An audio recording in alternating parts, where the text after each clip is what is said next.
Hello guys, welcome to our channel MVN blog. రీసెంట్గా పీఎఫ్లో కొన్ని updates అయితే వచ్చాయి, కొత్త అప్డేట్స్. ఒకటి డీలింక్ ఆప్షన్ అయితే, సెకండ్ బెస్ట్ అప్డేట్ ఏంటంటే పీఎఫ్లో ఎటువంటి డాక్యుమెంట్స్ లేకుండా మన బేసిక్ డీటెయిల్స్ అంటే మన పేరు కానీ, మన డేట్ ఆఫ్ బర్త్ కానీ, మన జెండర్ కానీ, అలానే మన ఫాదర్స్ నేమ్ కానీ, అలానే మన నేషనాలిటీ కానీ చేంజ్ చేసుకోవచ్చు అనమాట. ఇంతకుముందు ఇవన్నీ చేంజ్ చేసుకోవాలన్నా మన డాక్యుమెంట్స్ ప్రూఫ్స్ అయితే సబ్మిట్ చేయాల్సి వచ్చేది. బర్త్ సర్టిఫికేట్స్ అని, ఎస్ఎస్సి మార్క్స్ అని, పాస్పోర్ట్ అని ఇలా ఇవ్వాల్సి వచ్చేది, పాన్ కార్డ్ అని.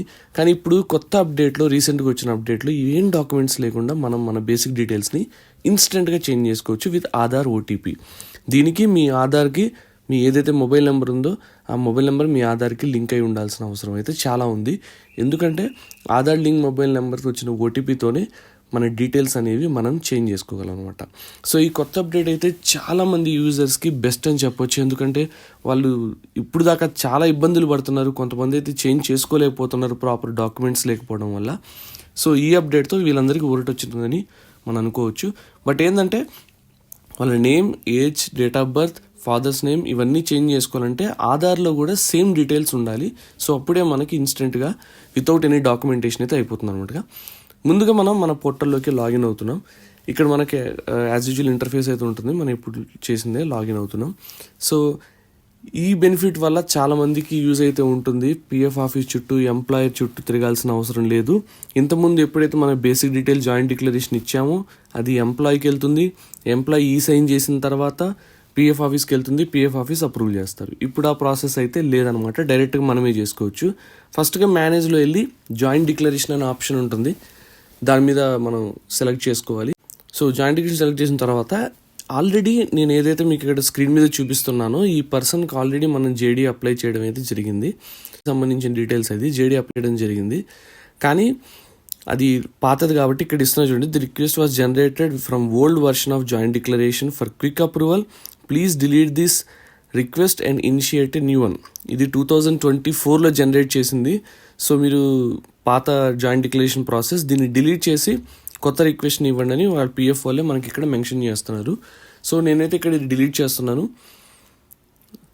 So delete. సో అందరికీ ఇదే వస్తుంది. ఎవరైతే పాత వాళ్ళు ఎవరైతే 2024లో జాయింట్ డిక్లరేషన్ అప్లై చేశారో, ఇంకా ఈ సైన్ అవ్వలేదో, అప్రూవ్ అవ్వలేదో వాళ్ళందరికీ ఇదే ఆప్షన్ వస్తుంది. So old joint declaration version దాన్ని డిలీట్ చేసి కొత్త జాయింట్ డిక్లరేషన్ ఇది ఇవ్వండి అని వస్తుంది అనమాట.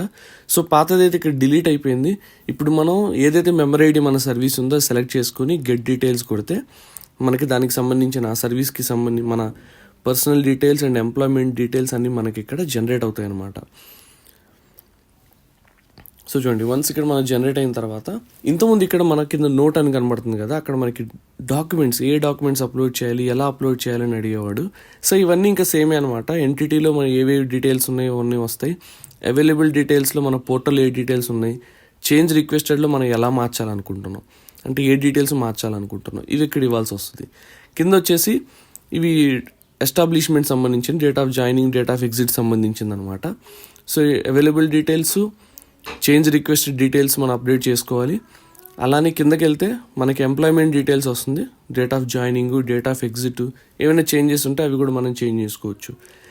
ఈ basic details Aadhaar, name, date of birth, gender, father's, relationship, marital status వీటన్ని సంబంధించి మనం ఇప్పుడు ఆధార్ ఓటీపీతోనే చేంజ్ చేసుకోవచ్చు. కానీ మన ఆధార్లో డీటెయిల్స్ ఏవైతే మనం ఇక్కడ చేంజెస్ ఇస్తున్నామో వాటికి సేమ్ ఉండాలి.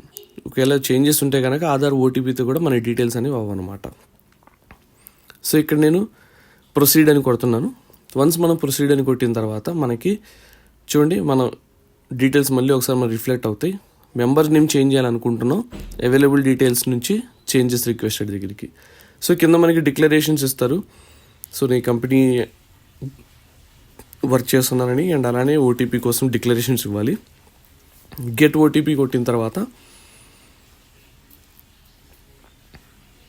మనకి ఆధార్ ఏ మొబైల్ అయితే లింక్ అయి ఉందో ఆ మొబైల్ నెంబర్కి మనకి ఓటీపీ అయితే రావడం జరుగుతుంది. సో ఆ ఓటీపీని ఇక్కడ ఎంటర్ చేసి సబ్మిట్ కొట్టిన తర్వాత ఆటోమేటిక్గా మనకి ఇక్కడ నేను చూపించలేకపోయాను గైస్, ఎందుకంటే ఇక్కడ మనకి ప్రాబ్లం ఏమొచ్చిందంటే పోర్టల్ చాలా స్లోగా ఉంది. కొత్త అప్డేట్స్ 3 అప్డేట్స్ వచ్చి 3 అప్డేట్స్ చాలామంది పోర్టల్లో ఉన్నాను, డీలింగ్ కోసమని, చేంజెస్ కోసమని, ట్రాన్స్ఫర్ కోసమని. సో దీనివల్ల పోర్టల్ మల్టిపుల్ టైమ్స్ ట్రై చేశాను, కానీ జాయింట్ డిక్లరేషన్ సక్సెస్ అవ్వలేదు. కానీ యాక్చువల్గా ఓటీపీ ఏదైతే మనం ఇచ్చిన తర్వాత జాయింట్ డిక్లరేషన్ అనేది ఆటోమేటిక్గా సబ్మిట్ అయిపోతుంది.